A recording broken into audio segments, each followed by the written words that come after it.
Hello everyone. Hope your studies are going well. In previous videos we have learnt about many continents under world geography. In today's video I will be dealing with Australia. Australia is a unique continent in many ways. First of all, we must learn that what are the specialities about Australia. Many people believe that Australia is an oldest, flattest and driest continent among all. Okay, why it is called as oldest, flattest and driest, we will see. Australia is 6th largest continent in terms of population, 6th largest continent as well as country in terms of population, and 7th largest continent in terms of area. When I say 6th largest continent in terms of population, it means 1st Asia, 2nd Africa, 3rd Europe, 4th North America, 5th South America, 6th Australia and 7th Antarctica in terms of population. And in terms of area, 1st Asia, 2nd Africa, 3rd North America, 4th South America, 5th Antarctica, 6th Europe and 7th Australia in terms of area. Australia is considered as the flattest. It means that topography is not very diverse, or we can put it in different way, that there are not presence of very high mountains. Getting my point? There are few mountains or mountain ranges, but their average height is less. So, and more or less, there is the average height in terms of topography is constant, and that is why Australia is considered as flattest continent. Why it is considered as driest? It is considered as driest because of less annual average rainfall in most of the places in Australia. Many people consider it a thirsty continent also because of less or poor annual average rainfall. Because precipitation is less, that is why the arid regions are present in a very vast area of Australia. Many people call Australia as a continent of 5 deserts also. There are 5 popular deserts in Australia, particularly central and western part of Australia, because western part of Australia is more arid as compared to eastern. Why eastern Australia is less dry as compared to west, we will see in detail. So these are some important aspect of or some uniqueness about Australia. Now let us see over here that what all water bodies are located around Australia. Here in this diagram you can see in north of Australia there is presence of Arafura Sea. This is Arafura Sea. And in northwest we have Timor Sea. This Timor Sea is named after an island over here, East Timor Island. In north, this is a unique structure of Australia. This structure or this water body is known as Gulf of Carpentaria. Gulf of Carpentaria. In northeast of Australia there is Coral Sea. This sea may be named because of presence of Great Barrier Reef. Great Barrier Reef is a coral reef which is very long.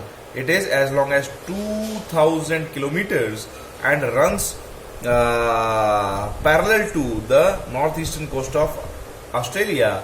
There is a state of Australia over here known as Queensland. So that is why we may also call it that on Queensland coast the Great Barrier Reef runs almost for 2000 kilometers.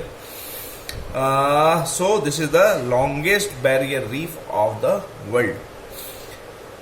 When we will be studying about coral reefs, then I will be telling you in detail that what is the difference between fringe reef, barrier reef and atolls.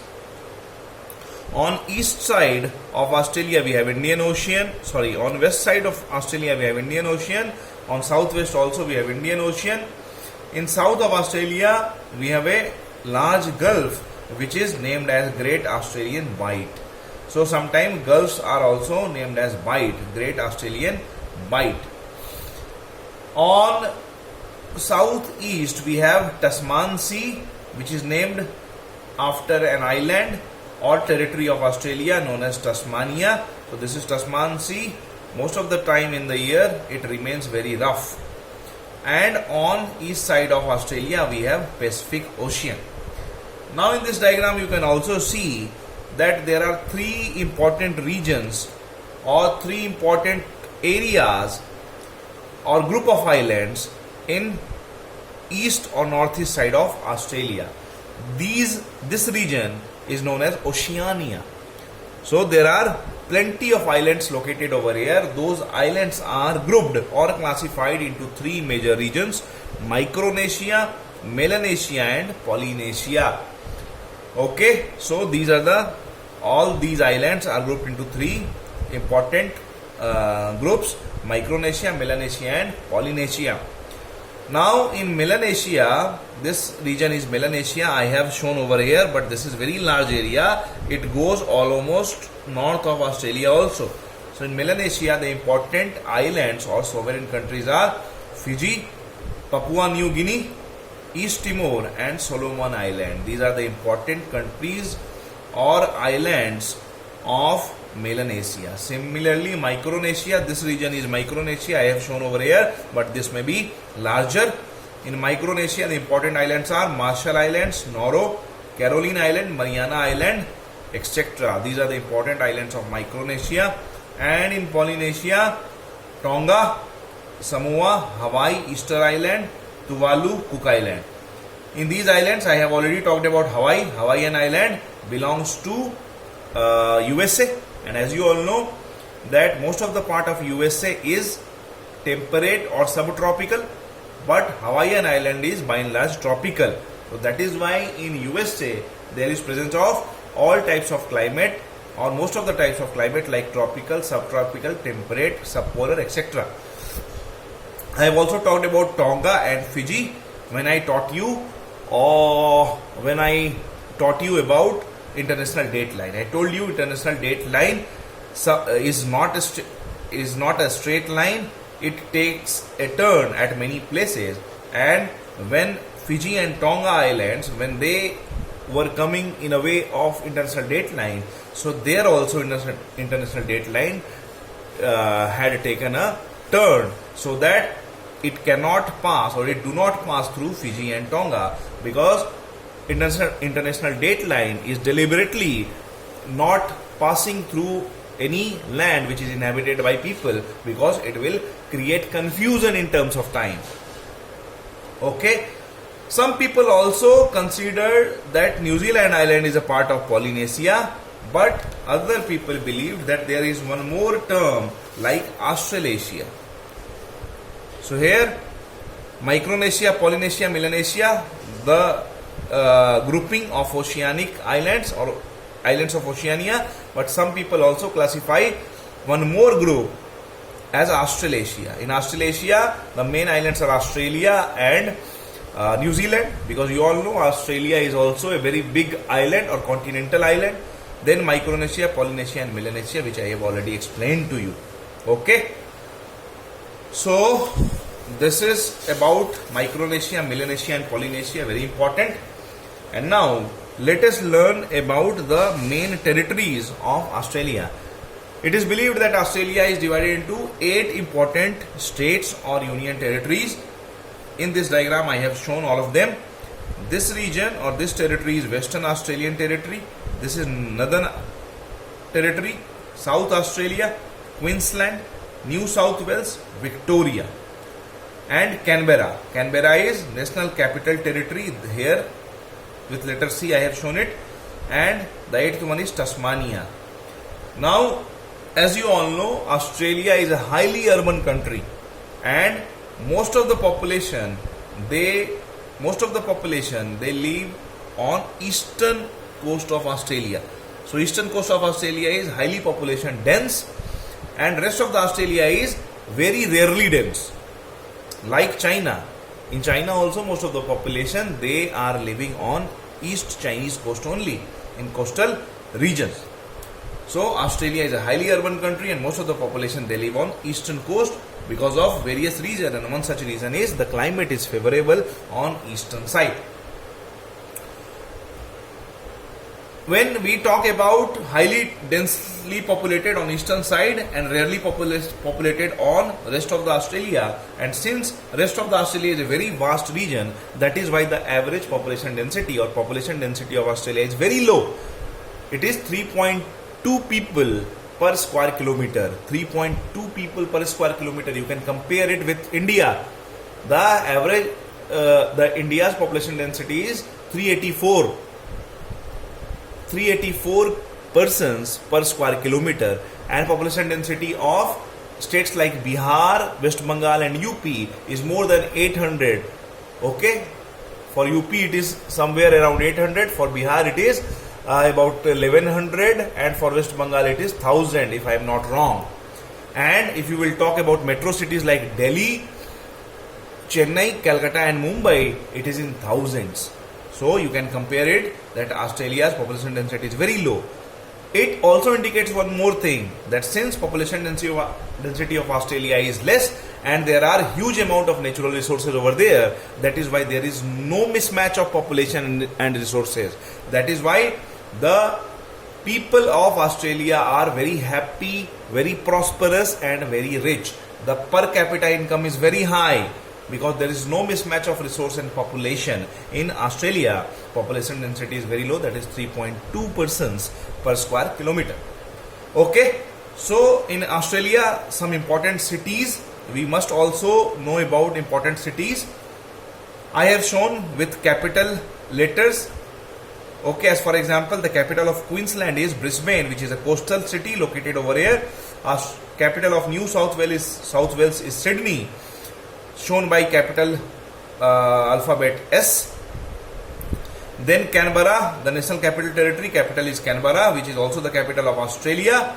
And you will be surprised to know that Sydney is the largest city of Australia, not Canberra. Sydney is the largest city of Australia and not Canberra.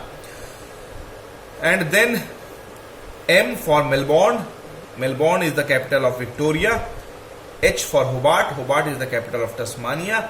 A for Adelaide. Adelaide is the capital of South Australia. P for Perth is the capital of Western Australia. And D for Darwin is the capital of North Territory of Australia. In these way, these are the important coastal cities. You must be aware about all these cities, because there are cricket ground or stadiums located in all these places, and many matches have been played by Indian team also in these locations. And as you all know, in Melbourne we have the largest cricket stadium of the world, and Australian Open lawn tennis, which is a Grand Slam competition, also the venue is located in Melbourne only. All these cities the name of all these cities you can remember by this: BSc, MA, PhD. B for Brisbane, S for Sydney, C for Canberra, M for Melbourne, A for Adelaide, P for Perth, H for Hobart and D for Darwin. So these are the important cities of Australia.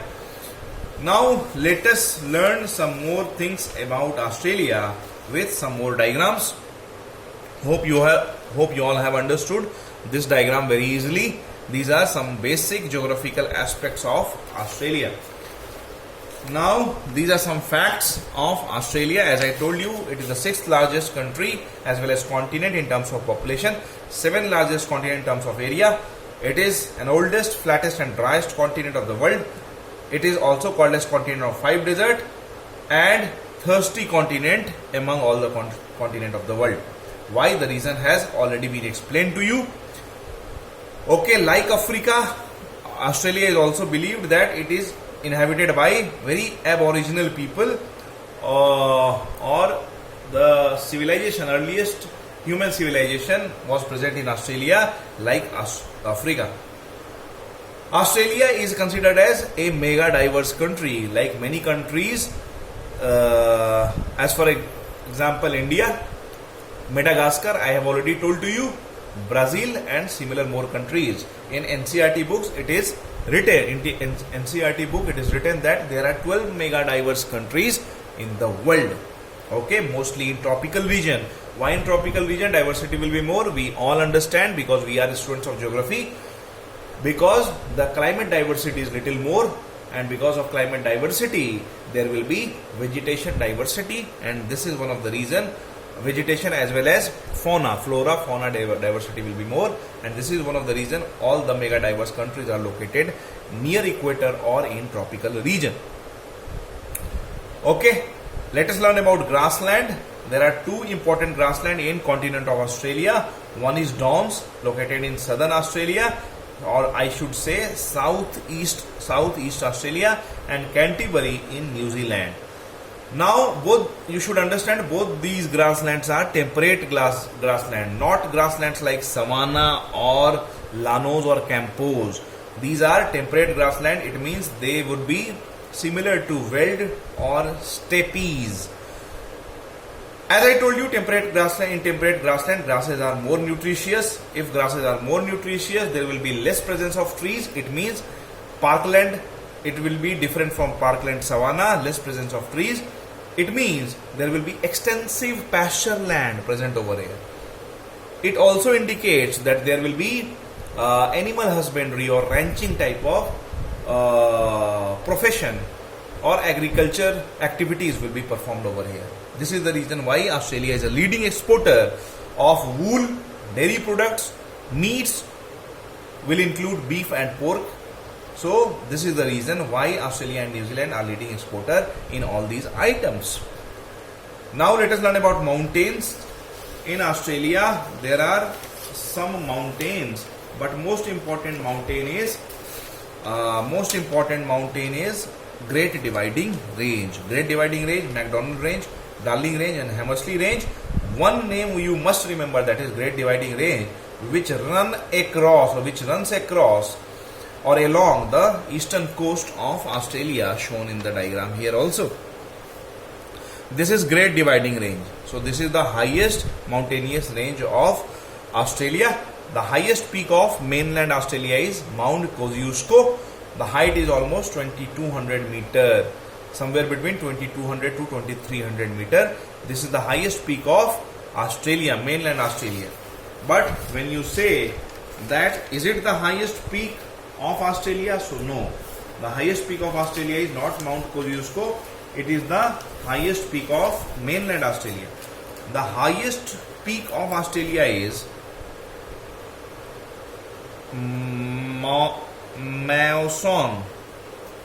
Mason Peak.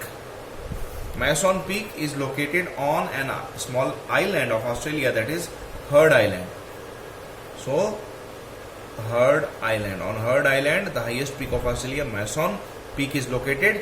The height is about 2700 meter. But at many places Mount Kosciuszko is given.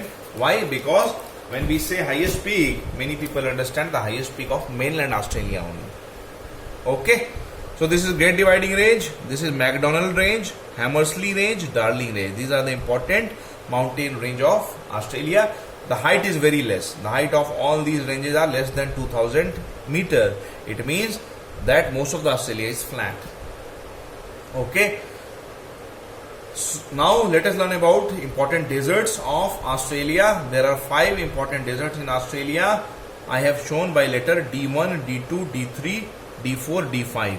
D1 indicates Great Sandy Desert, D2 means Gibson Desert, D3 means Great Victoria Desert or Victorian Desert, D4 means Simpson Desert, and D5 means Tanami Desert. These are the 5 deserts. On the name of these 5 deserts, Australia is also considered as continent of 5 deserts. Getting my point? Why it is called as driest continent? Why it is called as thirsty continent? Why it is called as continent of 5 deserts? We all have understood by this time. Why this region or Western Australia is more dry or arid? There are plenty of reasons. First reason is easterly or tropical easterly wind. It blows like this, from this direction to this direction.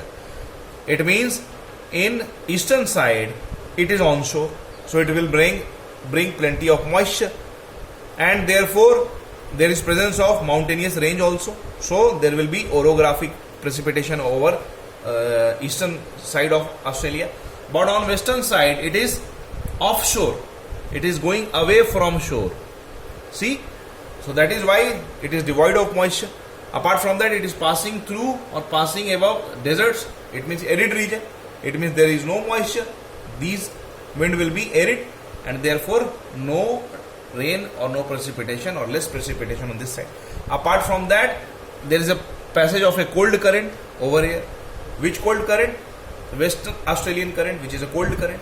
Cold current brings further aridity, and that is why Western Australia is dry, and the inner part of Australia, the central Australia, is also dry because away from coast.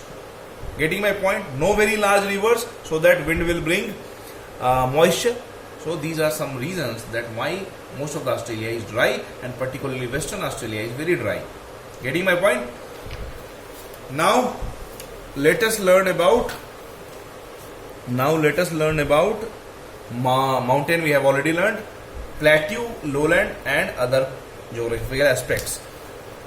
Most of the Australia is like plateau, but one important name is Kimberley Plateau, located in northwestern region of Australia. See, Kimberley Plateau over here. Getting my point? That is why Australia is called as flat plateau. Kimberley name we are familiar with because Kimberley in Africa, particularly in Botswana and South Africa, is known for very high reserve of diamond. Okay. In East Australia, west of Great Dividing Range, there is a lowland. Okay. On East Australia, it means this region, west of Great Dividing Range, or in eastern part of Australia, we have lowland, and in this lowland, some of the rivers flow. The two important names are Murray and Darling. Murray and Darling are two important rivers flowing in southeast of Australia from Australian lowlands, and both the rivers they join together and collectively known as Murray-Darling, the longest river of Australia. The name is such that you will never forget in your entire life. M indicates the name River Murray and D indicates Darling. Darling from northeast and Murray from this part of Great Dividing Range. They both emerge and they meet somewhere here and they drain in this part of Great Australian Bight. There are two smaller gulf over here, Spencer Gulf and Gulf of St. Vincent. The Murray-Darling River drains near St. Vincent Gulf. When you will zoom this area, you will be able to see both these gulf, Spencer Gulf and Gulf of St. Vincent. So these are the largest or longest rivers of Australia. There are two small rivers flowing in Australia. One is Michel River flowing in this region, and this region is, this part of land is Cape York Peninsula. See this protrude, or this part is known as Cape York Peninsula. Peninsula is that part of land which is surrounded by water from three sides. So in Cape York Peninsula, or part of this, a river flows, Michel River, which drains in Gulf of Carpentaria. This is Gulf of Carpentaria. A small river flows in north of McDonnell Range, that is known as Todd River, Todd. So these are the important rivers of Australia. Okay. Australia is also known for kangaroo, kaola and eucalyptus. Okay. So these are the most important flora and fauna of Australia. Eucalyptus, we all know. It is believed that in Australia itself, more than 87 species of eucalyptus are found. It means there are huge diversity in terms of eucalyptus. Eucalyptus trees are sometimes very tall and unique in a sense that it is believed that it sucks all the groundwater, and that is why wherever eucalyptus trees are there, other type of vegetations are generally not found. Australia is also known for kangaroo and kaola. Kangaroo, you all know, is the national animal of Australia, and kaola are a small squirrel or rabbit type of fauna which very easily climbs over the eucalyptus trees. So kaola and eucalyptus, both the names we take together. Okay, so these are the three important flora or fauna of Australia. Okay, not squirrel, Gilhari. Okay, so now let us learn about the other geographical aspect of Australia. Here you can see that there is a plain also in Australia, here in southern part, which is known as Nullarbor Plain or Nullarbor Plain. So this region is a plain region in Australia. Okay, but as I told you, most of the population, they are living only in eastern coast of Australia. Here you can see about the important forest or vegetation located in Australia. As I told you, tropical rainforest, part of equatorial rainforest also, Mediterranean climate vegetation, tropical deciduous and thorny forest. These type of vegetations are located in Australia, beginning with tropical rainforest or part of equatorial rainforest. This is the region where tropical rainforest or equatorial rainforest is present, and this is the region which receives maximum amount of precipitation or rainfall. Now let us go in detail why this region receives maximum amount of rainfall. This region means coast of Queensland or northeastern part of Australia. One region is the onshore wind, that is tropical easterly wind flows over here, and since it is onshore, it brings huge amount of moisture, and there is presence of mountain also, Great Dividing Range, and because of presence of Great Dividing Range, there is orographic rain. Apart from that, there is convectional rain also, because temperature is very high, because this region is almost equatorial or tropical, and as you all know, the average annual temperature in tropical or equatorial region is very high, and therefore convectional rain also happens over here. Apart from that, since ocean, Pacific Ocean in this part is also having warm water, and since water is warm, what will happen? The convection will be more. When wind will blow over warm water, what it will become warm, and warmer air has higher capacity to hold moisture, and these are some reasons why there is very high precipitation. Two reasons I have told you: one, convectional rain; second, orographic rain; and third reason is presence of warm current, oceanic current over here. In this region, East Australian current flows over here from north to south, and this East Australian current is warm current, which makes the water as well as air warmer, and warm air can carry larger amount of moisture, and therefore this region receives maximum amount of rainfall. The second region which receives maximum amount of rainfall is this eastern coast of Australia. That is why here we have equatorial rainforest or tropical rainforest. The second forest I told you is Mediterranean climate vegetation, sometimes known as chaparral forest. The best manifestation of Mediterranean vegetation or chaparral forest is in or around Mediterranean Sea in Europe or part of Asia. Okay, but here also some Mediterranean vegetations are present, as for example olive, and that is why Australia is an exporter of olive. Olive is a vegetation belonging to Mediterranean climate, and also eucalyptus trees in Australia is a unique feature of Mediterranean climate of Australia. Getting my point? Then tropical deciduous and thorny forest. Tropical deciduous, how? The Tropic of Capricorn passes through central part of Australia, and in north of that or almost large part of Australia is tropical. Getting my point? So that is why in tropical Australia we have tropical deciduous. Deciduous means kind of monsoonal type of vegetation. And where we can have deciduous or monsoonal type of vegetation, where will be distinct wet and dry season. So in Australia also we have distinct wet and dry season.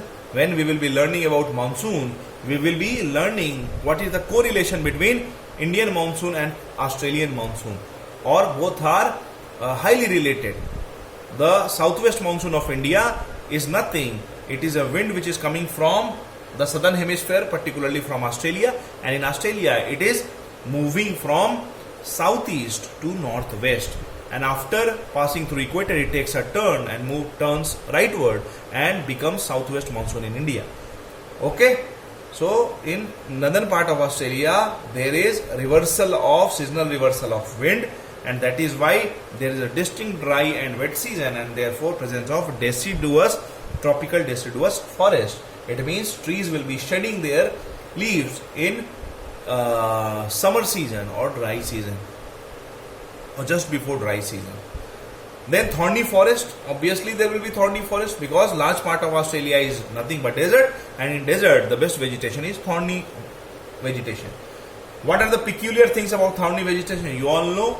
First, there will be more thorns, less leaves. Why? You all know. So that there will be less transpiration. The stem will be thick, the bark will be thick, the roots will be longer, so that they can bring water from water table which has gone deep below from the surface of the earth. So these are the important characteristics of thorny forest. Minerals. Now let us learn about minerals, main minerals of Australia. These are the main minerals of Australia, and as you all know, in most of the minerals Australia is self-sufficient. Not only because there is presence of minerals in abundance, but also because population is less or population density is less. So there is no mismatch of resource and population. Particularly coal. See, we also bring coal from import coal from Australia. Although India is self-sufficient in coal, but we are not able to extract it because of various reasons. First, it is not economically viable. Second, there are forest saviors or warriors who started protesting whenever forests are being cut. When forests will not be cut, how coal will be extracted? Whether it is justifiable or not, I am not going in that debate. But this is one reason why coal is not extracted in India. Apart from that, even when coal is extracted from India, the Indian coal is not considered as a good quality coal. Why? The carbon content is less, but Australian coal is considered to be good coal, and that is why India imports coal from Australia. Apart from that, uranium. For very longer period, India could not import uranium from Australia and various countries which have uranium, but very recently Australia allowed India to import uranium from Australia. Apart from that, Australia is having iron ore. All the plateau region is rich in iron ore, and as you all know, the rocks of Australia or plateaus of Australia are highly crystalline and stable. Australia is considered as a very stable land, and that is why where very less frequency of earthquake we get to hear about Australia. In Australia, very less number of earthquakes are there. Why? Because geologically it is very stable. The rocks are very rigid and crystalline in Australia. Okay, so Australia is already leading producer of bauxite also. From bauxite, aluminium is being made. So this is the list of main minerals of Australia. Now let us about important agricultural crops or agricultural products of Australia. As I told you, Australia is leading exporter of dairy product, wool, meat, particularly beef and pork industry is flourishing in New Zealand as well as Australia. Why? I already told you, because of presence of temperate grassland. And temperate grasslands are extensive in nature.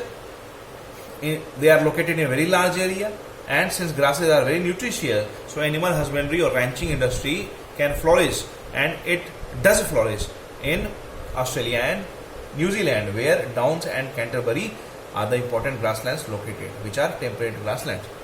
Then wheat, barley, oat, these are the staple food of Australia, particularly wheat. Also maize and lentil, sorghum and sunflower seed. These are important crops of Australia. Okay. These are grown mostly in river basin. Murray-Darling basin is rich in cultivation. As I told you, Murray-Darling, Mitchell and Todd rivers are important rivers of Australia. Most importantly, Murray and Darling. The name is very unique, so you won't forget. I can bet on this. Then two important lakes of Australia, Lake Eyre and Lake Torrens. Here in this diagram you can see where Lake Eyre, this is Lake Eyre and Lake Torrens. So these are the two important lakes of Australia.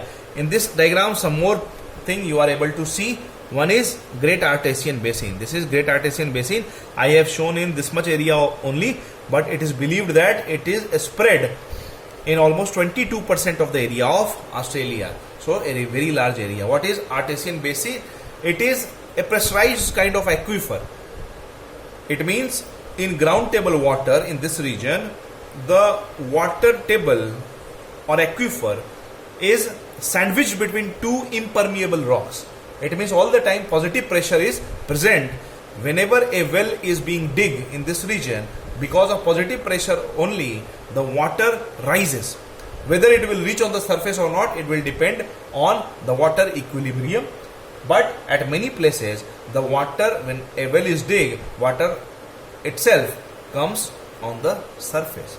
So this is the main resource or main reservoir of fresh water in inland Australia, and it fulfills the demand of fresh water in large part of Australia. So very important part geologically or geomorphologically in Australia.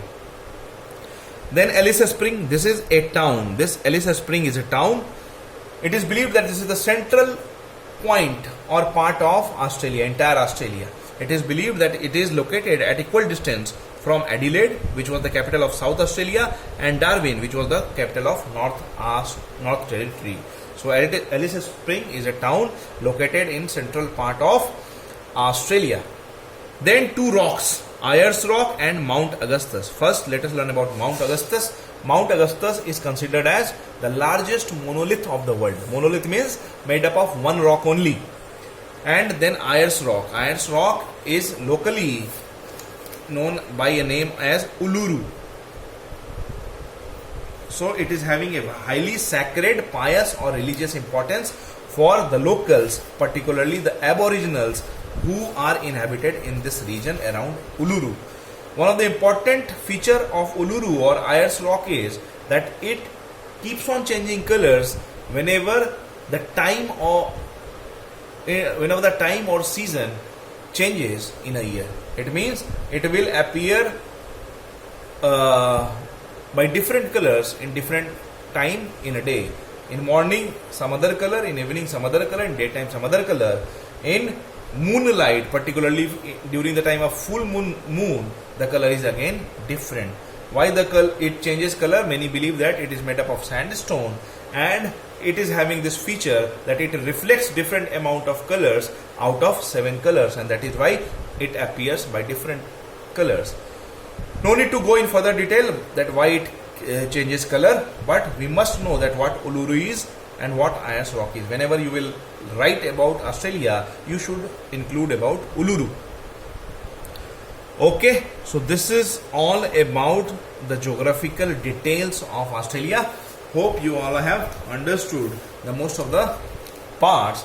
If you have not understood anything, you can write in comment section. I will be more than happy to answer all these doubts.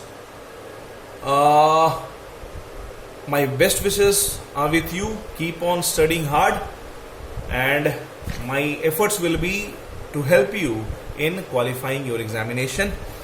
Let us meet in next video of World Geography, and I will be also making some videos of ocean bottom relief or oceanography. Till then, thank you, good luck, bye bye.